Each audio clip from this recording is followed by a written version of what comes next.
বন্ধুরা, আজকে বলবো পড়াশোনার জন্য তোমরা কিভাবে একটি পারফেক্ট টাইম টেবিল তৈরি করবে। প্রতিটি টপার স্টুডেন্টের কাছে তুমি একটি টাইম টেবিল পাবে।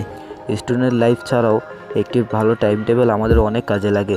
টাইম টেবিল আমাদের সময়ের অপচয় কমাতে সাহায্য করে, সময় বাঁচায়, পড়ালেখায় টপার হতে সাহায্য করে।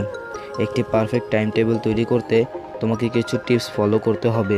টিপস নম্বর 1, তুমি সারাদিন কী করো তা একটি ডায়েরিতে লিখে রাখো।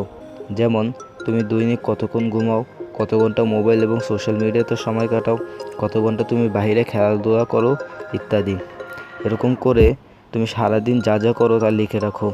লেখার পর যদি তুমি দেখো পড়াশোনার জন্য তোমার কাছে খুব কম সময় রয়েছে, তাহলে তুমি মোবাইল বা বিনোদনের জন্য যে সময়গুলো ব্যবহার করো তা থেকে কিছু সময় কেটে নাও। টিপস নম্বর 2, পড়াশোনার জন্য একটি সঠিক সময় বেছে নাও। তোমার মনে একটি প্রশ্ন আসছে, পড়াশোনার জন্য কোন সময়টা সবচেয়ে ভালো? তাহলে আমি বলি, এটা সম্পূর্ণটাই তোমার উপর ডিপেন্ড করে। তুমি যদি আর্লি রাইজার অর্থাৎ সকালে ঘুম থেকে জলদি উঠে থাকো, তাহলে সকালে পড়াশোনা করা তোমার জন্য বেস্ট হবে। আবার তুমি বেশি সময় ধরে রাত জেগে থাকো, তাহলে রাত্রে পড়তে পারো। কারো সকালে পড়তে ভালো লাগে, আবার কেউ রাত্রে নিস্তব্ধ সময় পরে ভালো কনসেন্ট্রেট করতে পারে। তাই এটা সম্পূর্ণ তোমার উপর ডিপেন্ড করে। টিপস নম্বর 3, একটি স্পেসিফিক সাবজেক্ট সিলেক্ট করো। তুমি যদি সকালে পড়তে ভালোবাসো, তাহলে সকালে কঠিন সাবজেক্ট যেমন ফিজিক্স, ম্যাথ এগুলো করো। তুমি দৈনিক কত ঘন্টা পড়বে সেটি সিলেক্ট করে নাও, যেমন দৈনিক 5 ঘন্টা। মনে রেখো, মিনিমাম তোমাকে দৈনিক 2 থেকে 3 ঘন্টা পড়তেই হবে। প্রতিদিন রাতে ঘুমানোর আগে তুমি ভেবে নিবে সকালে তুমি কোন বিষয় পড়বে, অথবা কালকের দিন তুমি কোন বিষয়টা পড়বে। সেটা তোমার স্কুল অথবা কোচিং অনুযায়ী হতে পারে। টিপস নম্বর 4, পড়ার ফাঁকে কিছুক্ষণের জন্য ন্যাপ নিয়ে নাও।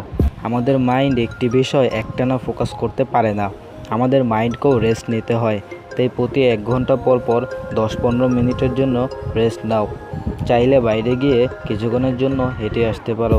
এ সময় মোবাইল এবং সোশ্যাল মিডিয়া থেকে দূরে থাকো, তা না হলে তোমার পড়ার কনসেন্ট্রেট নষ্ট হয়ে যাবে। টিপস নম্বর 5, তোমার গোল সেট করে নাও। তোমার গোল কয়েকটি হতে পারে। তুমি মান্থলি গোল সেট করতে পারো, অর্থাৎ মাসে তুমি নির্দিষ্ট কিছু চ্যাপ্টার শেষ করবে।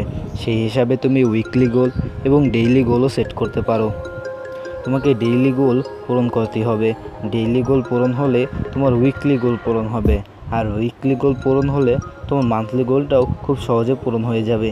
এভাবে তুমি তোমার সারা বছরের সিলেবাসটি খুব সহজেই শেষ করতে পারবে। আরেকটা কথা বলি, তুমি তোমার টাইম টেবিলকে ফ্লেক্সিবল করো। তোমাকে সবসময় তোমার টাইম টেবিল ফলো করার দরকার নেই।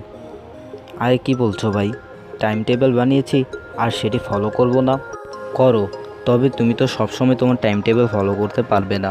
ধরো তোমার পড়ার সময় কিছু মেহমান চলে আসলো, ফলে তোমার পড়ালেখা নষ্ট হলো, তখন তুমি কি করবে? তখন তো আর টাইম টেবিল ফলো করা যাবে না। তখন তুমি সারাদিন যে কয় ঘন্টা পড়ার সময় সিলেক্ট করেছো তা তোমার মোবাইল বা এন্টারটেইনমেন্ট থেকে কেটে নাও। যদি তুমি তোমার পড়ার জন্য 5 ঘন্টা সিলেক্ট করে থাকো, তাহলে তোমাকে দৈনিক 5 ঘন্টাই পড়তে হবে। ভিডিওটি যদি ভালো লেগে থাকে তাহলে লাইক ও কমেন্ট করো, শেয়ার করো তোমার বন্ধুদের কাছে, যাতে তারাও পড়ায় মনোযোগী হতে পারে। ভিডিওটি শেষে একটি রিকোয়েস্ট রইল, যারা এখনও আমাদের চ্যানেলটিকে সাবস্ক্রাইব করোনি তারা অবশ্যই আমাদের চ্যানেলটিকে সাবস্ক্রাইব করে পাশে থাকা বেল আইকনটি অন করে দাও, যাতে আমাদের নতুন ভিডিওর নোটিফিকেশন তোমার কাছে পৌঁছে যায় সবার আগে।